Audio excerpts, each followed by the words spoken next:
Welcome, Aries. This is Regina from Pacific Tarot, and I pulled for you the Knight of Swords for the overall energy for this April reading.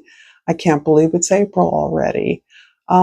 This is describing a way that you're setting up your intention, a way that you are contemplating what it is you've learned, how your more recent experiences have taught you things that have challenged assumptions you've had about yourself, others, or opportunity that you are now aspiring toward. This feels as though you're organizing or sorting out, setting up for something new, and you're putting the plan together. You're thinking through the end goal and the way that you want to approach that plan. The sword's energy is culling through the experiences, recent experiences that have been revealed to you about your truth, about what justice you are deserving of, what unfair treatment you may have experienced and denied as a way to get through, to survive, to move forward.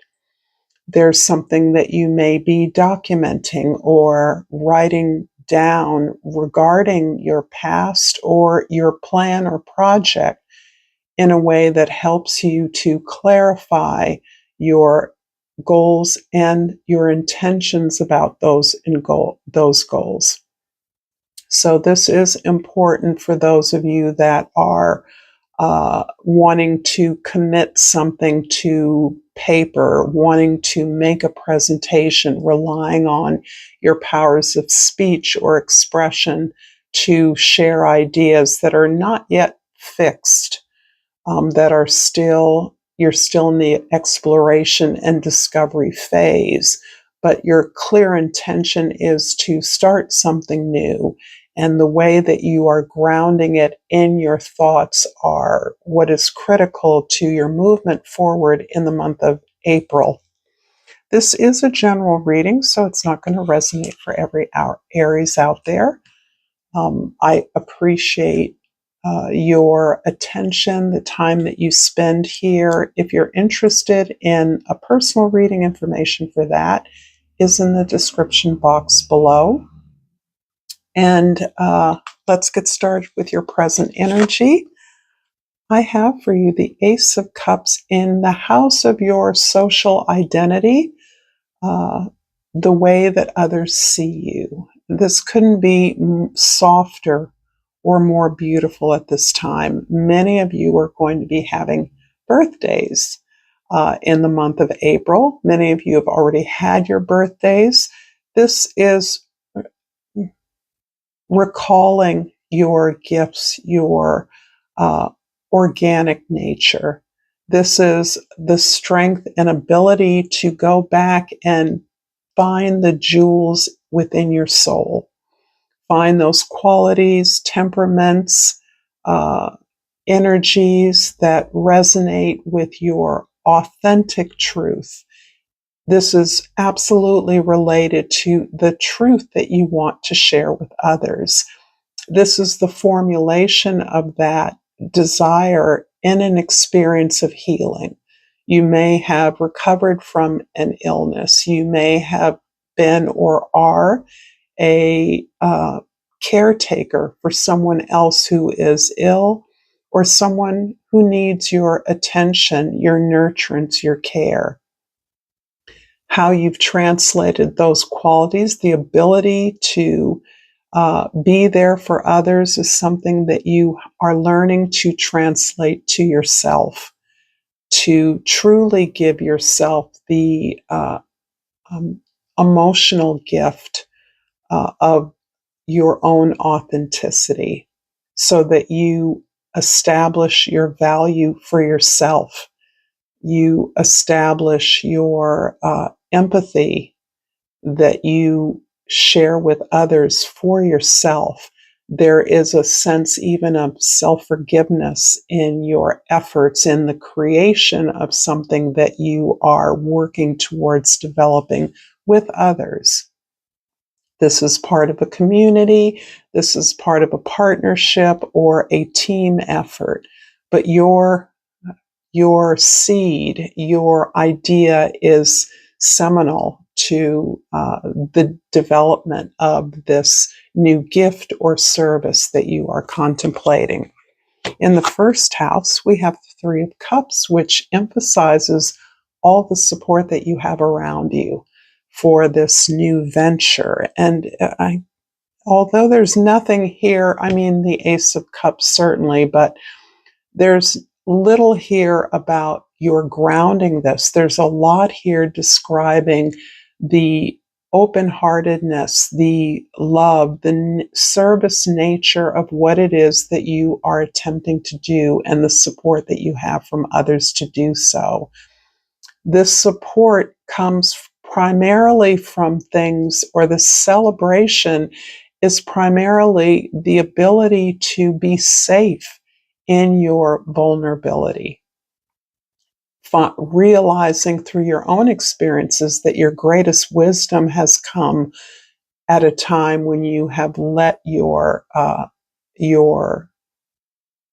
open yourself up to the difficulties, the fears, the anxieties, the heartaches, the worries that you have experienced probably throughout your life that you are only now recently attending to, sorting through, giving them place in your environment and among those intimates who allow you to share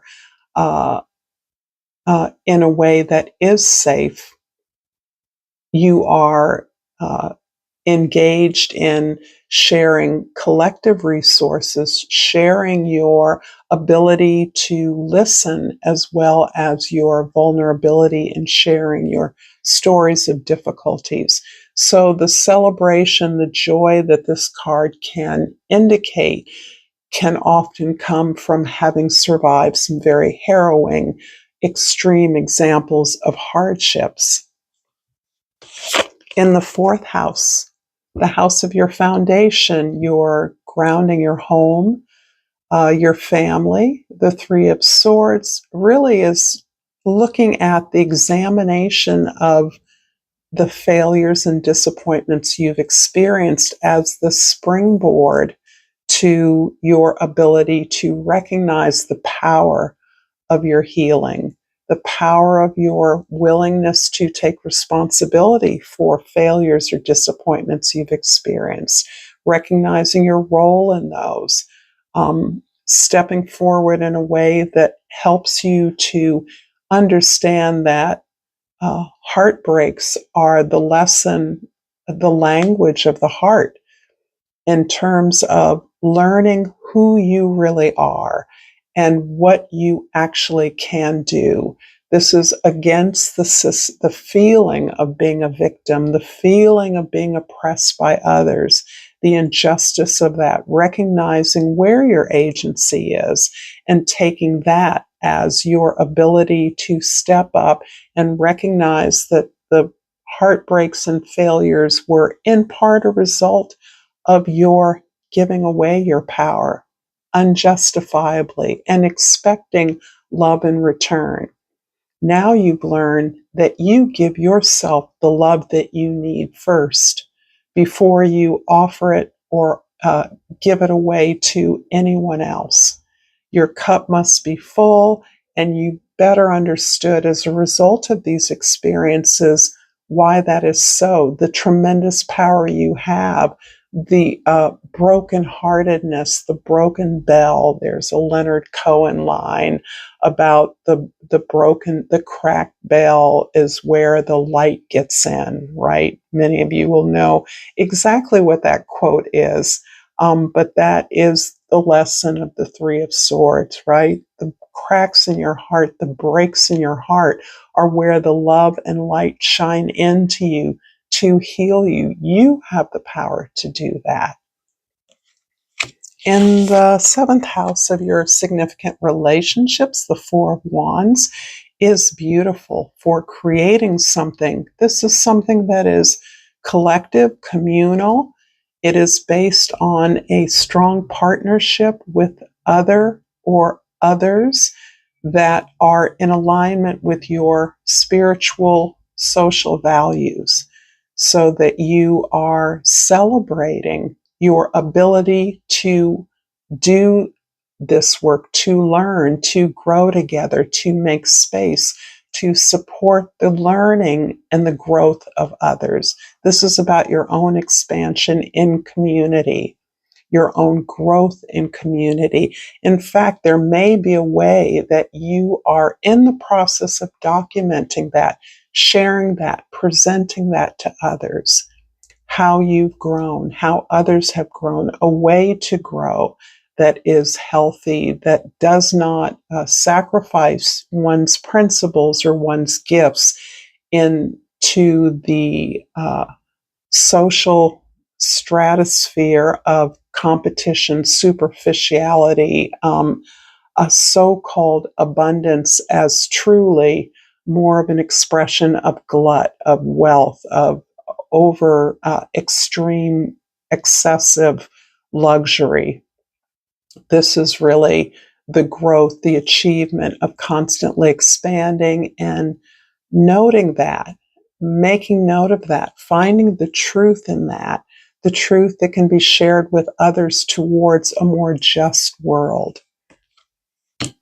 I'm going to pull Flora and Fauna of Africa and ask that if you're enjoying this reading, please like this reading. Please share it with others if you feel inclined to do so. And subscribe to my channel, Pacific Tarot. It is appreciated. And I pulled the beautiful water buffalo. You are part of a greater whole. With determination and gratitude, prosperity and abundance will manifest.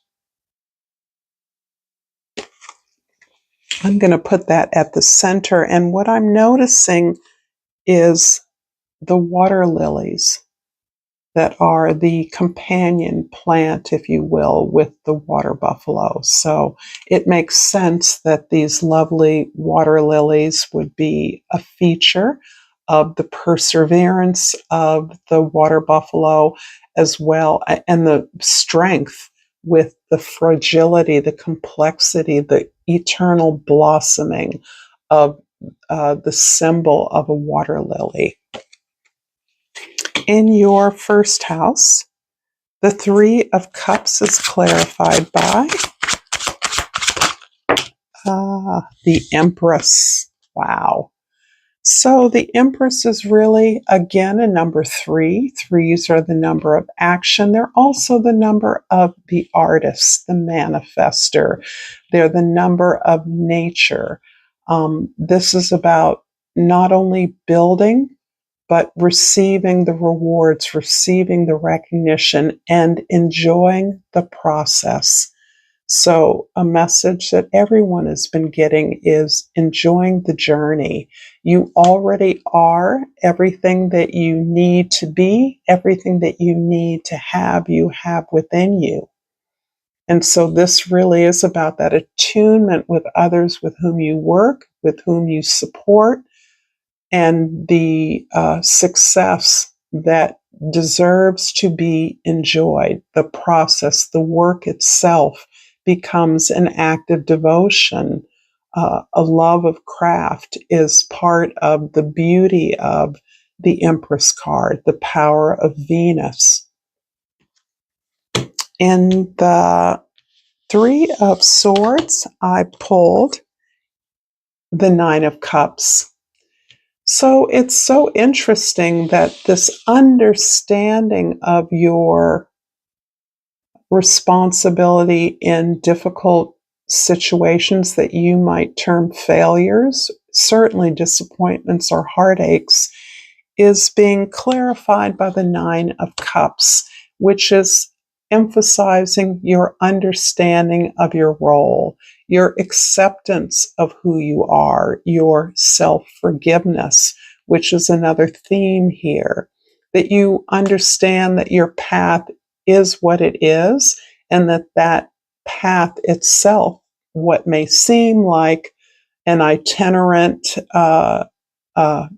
history of employment and relationships is actually one that you have come to value for its lessons. You've come to appreciate you. It has taught you a process of understanding your own feelings, moving towards things that feel good, no longer seeing your life as a struggle, as a challenge of a series of heartaches, of never getting what you really want. Instead, realizing that what you really want is you, and you have that.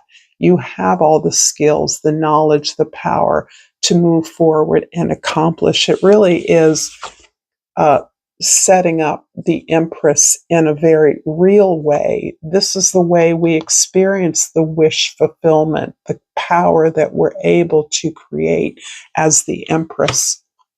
The Nine of Cups is that incredible feeling of knowing what is right for you, understanding and enjoying the process of the journey.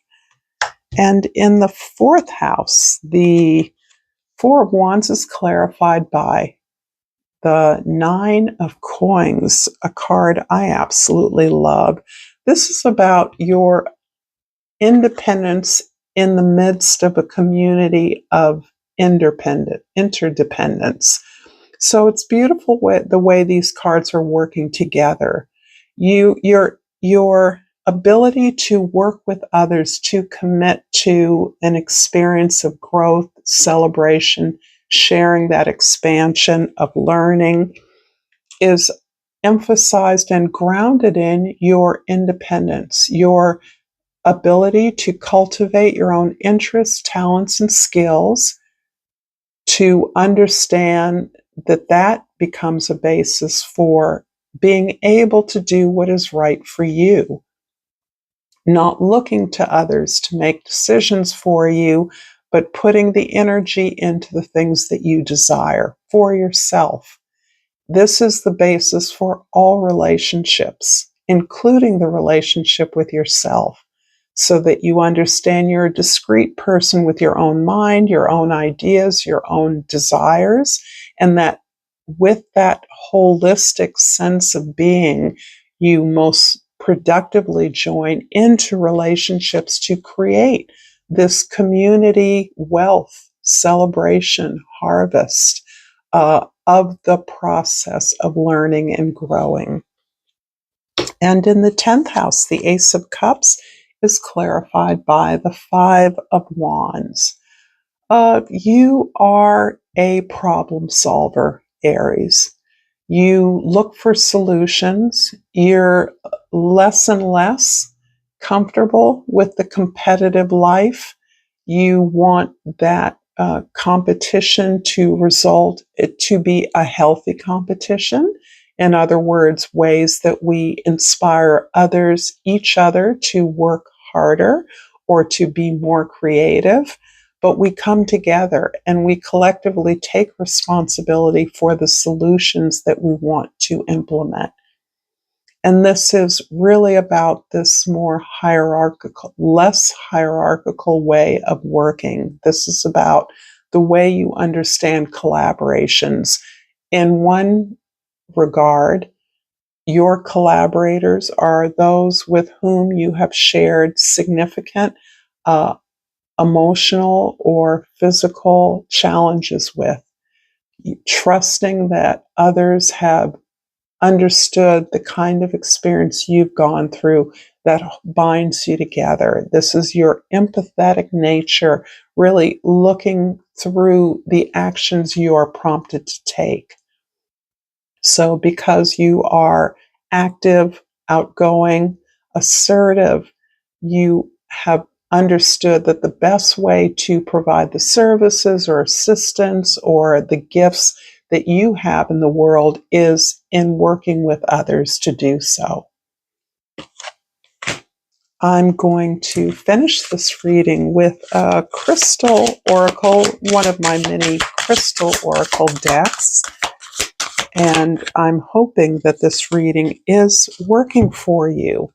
The blue lace agate says, find your calm. I think that this is something that you're doing. I do believe that you are learning how to understand how you relax, how you give, your tremendous empathetic energies, which is not something others often associate with you. You are a service provider. And in that way, you are softening up into your present reality, your present sense of empowerment in order to utilize your powerful intuitive gifts, your powerful healing abilities. It isn't coming through this uber strategizing that you perhaps have felt called upon in the past, but you are now realizing that you're more accepting of your capacity, your ability, your competence. And that gives you a measure of calm, of relaxation, of gentleness that is what is supporting your work with others. Thank you so much, Aries. If you've enjoyed this content, check this out. And until next time, namaste.